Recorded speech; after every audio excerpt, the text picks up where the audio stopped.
देहिमेतन्यं कृष्णत्वाम् अहम शरणं गतः।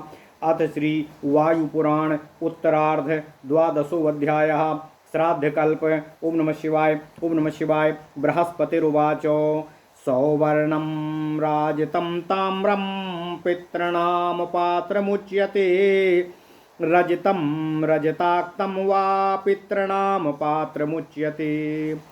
रजतस्य कथा वापि दर्शनं दानमेव च। अनन्तम् अक्षयं स्वर्गं पितॄणां दानमुच्यते। पितृनेतेव दातेनो शतपुत्रास्तारयन्त्युतो। ओम नमः शिवाय। राजते हि स्वधा दुग्धा पात्रेऽस्मिन् पितृभिः पुरा। स्वधादायार्थिभिस्तातो तस्मिन् दत्ते तदक्षयम्। कृष्णाजिनस्य सान्निध्यं दर्शनं दानमेव वा। रक्षोघ्नं ब्रह्मवर्चस्यं पितृतस्ताद्वितारयेत। काञ्चनं राजितं ताम्रं दौहित्रं कुतपस्तिलाः। वस्त्रं च पावनीयानि त्रिदण्डी योग एव च। श्राद्धकर्मण्ययं श्रेष्ठा विधिर्बाह्य सनातनः। आयुः कीर्ति प्रजाश्चैव प्रज्ञा सन्त विवर्धनः। दिशि दक्षिणपूर्वस्यां विदिक् विशेषतः। दिशि दक्षिणपूर्वस्यां विदिक् स्थानं विशेषतः। सर्वतो रत्नीमात्रं तु चतुरस्त्रं सुसंहितं। वक्ष्यामि विधिवत् स्थानं पितॄणामाननुशासनात्। धान्यमारोग्यमायुष्यं बलवर्णो विवर्धनम्। तत्र गात्रास्त्रयः कार्यास्त्रयो दण्डाश्च खादिरा। रत्निमात्रास्तु ते कार्या रजतेन विभूषिता।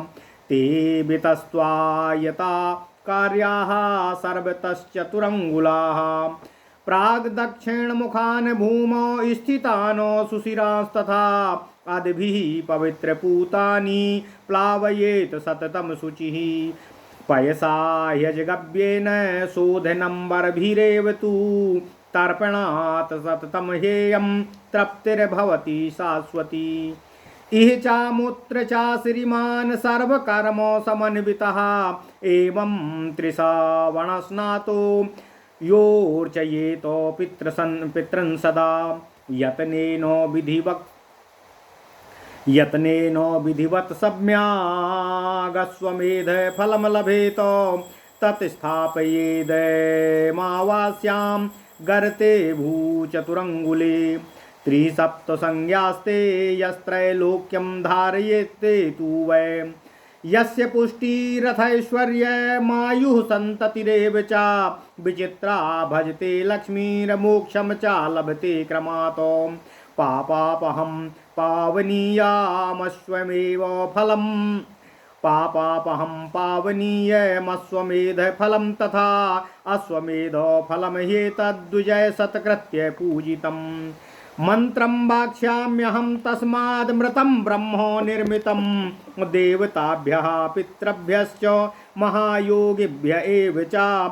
नमः स्वधाय स्वाहाय नित्यमेव भवत्युतो।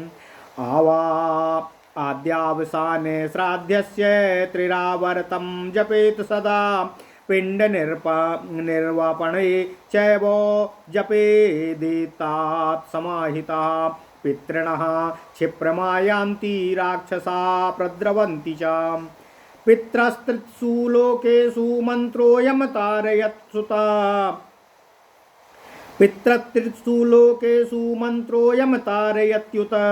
अपठ्यमानः सदा श्राद्धे नियतं ब्रह्मवादिभिः। राज्यकामो जपे देवं तदा मन्त्रमतन्द्रितः। वीर्यशौचार्थसत्त्वं च श्रीरायुर्बलवर्धनम्। प्रीयते पितरो येन जप्येन नियमेन च। सप्तार्षिषं प्रवक्ष्यामि सर्वकामप्रदं शुभम्। अमूर्तानां समूर्तानां पितॄणां दीप्ततेजसां। नमस्यामि सदा तेभ्यो ध्यानिभ्यो योगचक्षुषा। इंद्रादीनां जनयितारो भृगुमारीचयोस्तथा सप्तर्षीणां पितॄणां च तान् नमस्यामि कामदामो मनवादीनां सुरेशानां सूर्याचन्द्रमसोस्तथा तान् नमस्कृत्य सर्वाण्य पितॄन् कुशलदायकान् नक्षत्राणां चरादीनां पितृनथो पितामहान् दावा पृथिव्योश्च तथा नमस्यामि कृताञ्जलिः देवर्षीणां जनयित्रश्च सर्वलोक नमस्कृतान् अभयश्च सदा तादृतन्नमस्येऽहं कृताञ्जलि प्रजापते कश्यपाय सोमाय वरुणाय च योग योगेश्वरभ्यश्च नमस्यामि कृताञ्जलिः पितृगणेभ्यः सप्तभ्यो नमो लोकेषु सप्तसु स्वायंभुवे नमश्चैव ब्रह्मणे योगचक्षुषे एतद्युक्तं ससप्तर्षि ब्रह्मर्षि गणपूजितं पवित्रं परममहेतत् श्रीमद्रक्षो विनाशनम् अनेन विधिना युक्तस्त्रीन् सबल्ला अनेन विधिना युक्तस्त्रीन् वरान् लभते नरः अन्नमायुसुताश्चैव ददते पितरो भुवि भक्त्या परमया युक्ता श्राद्धदानो जितेन्द्रिया सप्तार्चिसं जपद्यस्तु नित्यमेव समाहिता सप्तदीपो समुद्रायां पृथिव्यामेकराङ् भवेत् यद्किञ्चित् पच्यते गेहे भक्ष्यं वा भोज्यमेव च अनिवेद्यना भोक्तव्यं तस्मिन्नायतने सदा क्रमशः कीर्तयिष्यामि बलिपात्राण्यतः परं येषु यच्च फलं प्रोक्तं तन्मे निगदतः शृणु। ओम नमः शिवाय, ओम नमः शिवाय, ओम नमः शिवाय। ओम नमो भगवते वासुदेवाय। ओम देवकी सुत गोविंद वासुदेव जगतपति देवतनियम कृष्ण त्वाम अहम शरणम गतः। अथ श्री वायुपुराण उत्तरार्ध द्वादशो अध्यायः श्राद्धकल्प। ओम नमः शिवाय। बृहस्पति जी ने कहा, सुवर्ण, चांदी तथा तांबे के पात्रों को पितरों के लिए उपयुक्त कहा गया है। चांदी या चांदी निर्मित पात्र भी पितरों के लिए उपयुक्त कहे गए हैं। चांदी का दान न होने पर उसका दर्शन अथवा उसका उच्चारण भी पितरों को अनंत तथा अक्षय स्वर्ग प्रदान करने वाला कहा गया है। श्रेष्ठ पुत्रगण चांदी का दान करके पितरों को सद्गति प्रदान करते हैं। हे तात, पूर्व काल में स्वधा प्रदान करने वाले पितरों ने रजत पत्र में स्वधा का दोहन किया था। इसी कारण रजत अथवा रजत पात्र में दान से अक्षय फल की प्राप्ति होती है।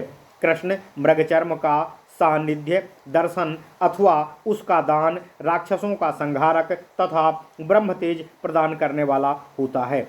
पितरों के कार्य में इसका दान करना सर्वोत्तम माना गया है। सुवर्ण, रजत अथवा ताम्र निर्मित वस्तुएं दौहित्र, कुतप, तिल, वस्त्र,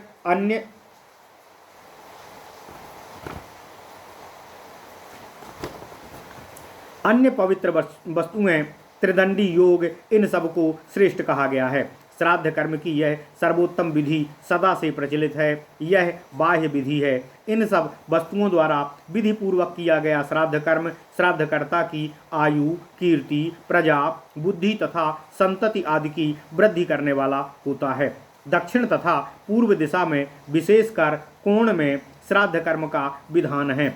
सर्वत्र अरत्नी अर्थात कुहिनी से कनिष्ठ के छोर तक मात्र परिमाण का चौकोर उत्तम स्थान होना चाहिए।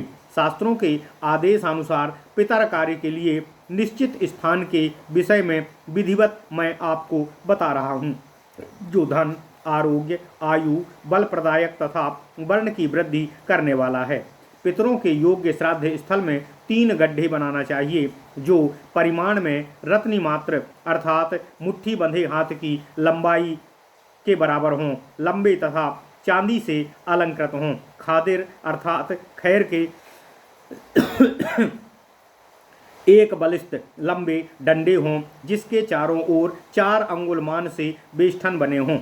छिद्र रहित उन डंडों को पूर्व तथा दक्षिण में के मुख भाग की ओर से पृथ्वी पर रखकर अति पवित्र जल से स्नान कराएं। इसके पश्चात गाय अथवा बकरी के दूध अथवा जल से उसे पुनः पवित्र करें। इस विधि से तर्पण करने पर शाश्वती तृप्ति होती है। इस प्रकार विधि पूर्वक श्राद्ध कर्म करने वाला प्राणी इस लोक तथा परलोक में विभूतियों से भली प्रकार समृद्ध तथा सर्व काम समन्वित होता है। इसी प्रकार 3 बार सवन स्नान कराकर विधि पूर्वक मंत्रोच्चारण पूर्वक सदा भली प्रकार से पितरों की पूजा करनी चाहिए। उसे अश्वमेध यज्ञ का फल प्राप्त होता है। अमावस्या की तिथि में पृथ्वी पर 4 अंगुल गड्ढे में श्राद्ध के लिए आवश्यक वस्तुओं की स्थापना करनी चाहिए। यह त्रिसप्त यज्ञ के नाम से विख्यात है तथा इसी पर तीनों लोकों की स्थिति है। इसका अनुष्ठान करने वाला व्यक्ति पुष्टि, ऐश्वर्य, दीर्घायु, संतति, प्रभुत्व, लक्ष्मी तथा मोक्ष को क्रमशः प्राप्त करता है। ब्राह्मणों द्वारा सम्मान सहित पूजित यह एक मंत्र सभी पापों को दूर करने वाला, परम पवित्र तथा अश्वमेध यज्ञ के फल को प्रदान करने वाला है। ब्रह्मा द्वारा रचित इस मंत्र को मैं आपसे बता रहा हूँ। यह अमृत मंत्र है। देवताभ्यः पितृभ्यश्च महायोगिभ्य एव च नमः स्वधाय स्वाहाय नित्यमेव भवन्त्युतो। ओम नमः शिवाय। इस प्रकार समस्त देवताओं, पितरों, महायोगियों, स्वधा एवं स्वाहा इन सब को नमस्कार करते हैं। ये सब नित्य फल प्रदान करने वाले हैं। सदा श्राद्ध की परम समाप्ति पर पिंडदान के समय इस मंत्र का एकाग्रचित्त से 3 बार पाठ करना चाहिए। इससे शीघ्र ही वहाँ पितरगणों का आगमन होता है तथा राक्षस गण वहाँ से भाग जाते हैं। श्राद्ध के समय ब्राह्मणों द्वारा इस मंत्र के पढ़े जाने पर पितरों को तीनों लोकों में सद्गति की प्राप्ति होती है। राज्य प्राप्ति का इच्छुक व्यक्ति इस मंत्र का आलस्य को त्याग कर सदा पाठ करे। यह पराक्रम, पवित्रता, धन, सत्वगुण, श्री, दीर्घायु, बल आदि की वृद्धि करने वाला है। जिस मंत्र का विधि पूर्वक जप करने से पितरगण प्रसन्न होते हैं, इस प्रकार का सभी कामनाओं को पूर्ण करने वाला शुभ फलप्रदायी नामक मंत्र मैं आपको बता रहा हूँ। अमूर्त समूर्त सभी दीप्त तेजस्वी योग चक्षु ध्यान अवस्थित पितरों को मैं सदा नमस्कार करता हूँ। इंद्रादि देवगण भृगु कश्यप आदि ऋषियों के जन्मदाता पितरों तथा सप्तर्षियों को मैं नमस्कार करता हूँ, जो सभी अभिलाषाओं को पूर्ण करने वाले हैं। मनु आदि सुरेशों तथा सूर्य चंद्र को मंगल प्रदान करने वाले समस्त पितरों को मैं नमस्कार करता हूँ। नक्षत्रों, समस्त चराचर पदार्थों एवं आकाश तथा पृथ्वी को जन्म देने वाले पितामह पितरों को मैं अंजलि बांधकर नमस्कार करता हूँ। संपूर्ण लोकों के नमनीय देवताओं तथा ऋषियों के जनक सदा अभय प्रदान करने वाले पितरों को हाथ जोड़कर नमस्कार करता हूँ। प्रजापति, कश्यप, चंद्रमा, वरुण, योगेश्वर पितृगणों को हाथ जोड़कर नमस्कार करता हूँ। 7 लोकों में निवास करने वाले पितरों के 7 गणों को योग चक्षु स्वयंभू भगवान ब्रह्मा को मैं नमस्कार करता हूँ। सप्तर्षि तथा ब्रह्मर्षियों द्वारा पूजित परम पवित्र श्री संपन्न राक्षसों के विनाशक इस स्तोत्र को मैंने आप लोगों को सुनाया है। उपर्युक्त विधि तथा श्रद्धा समेत श्राद्ध करने वाला व्यक्ति तीनों पदार्थों का वर प्राप्त करता है। पृथ्वी पर निवास करने वालों को पितरगण अन्न, दीर्घायु तथा पुत्र इन तीनों का वरदान प्रदान करते हैं। जो इंद्रिय निग्रह व्यक्ति संपूर्ण भक्ति तथा श्रद्धा सहित एकाग्र चित्त से इस सप्तार्चिस नामक स्तोत्र का नित्य पाठ करता है, वह 7 द्वीपों तथा समुद्रों समेत इस भूमंडल का एक छत्र राजा होता है। अपने घर में मनुष्य जो भी भोजन करता है उसे पितरों को अर्पित किए बिना नहीं खाना चाहिए। अब इसके पश्चात मैं बलि कर्म के लिए आवश्यक पात्रों के विषय में आपको अगले अध्याय में बताता हूँ। जिन जिन पात्रों में बलि कर्म करने से जो जो फल प्राप्त होते हैं उन्हें भी आगे मैं बता रहा हूँ। ओम नमः शिवाय। इति श्री वायु महापुराणे वायु प्रोक्ते उत्तरार्धे श्राद्धकल्पो नाम 12 अध्याय। इस प्रकार श्री वायु महापुराण के उत्तर कल्प में श्राद्ध कल्प नामक 12वां अध्याय पूर्ण हुआ। ओम नमः शिवाय, ओम नमः शिवाय, ओम नमः शिवाय, ओम नमो भगवते वासुदेवाय। ओम देवकी सुत गोविंद वासुदेव जगतपति देहि में तनियम कृष्ण त्वाम अहम शरणम गतः।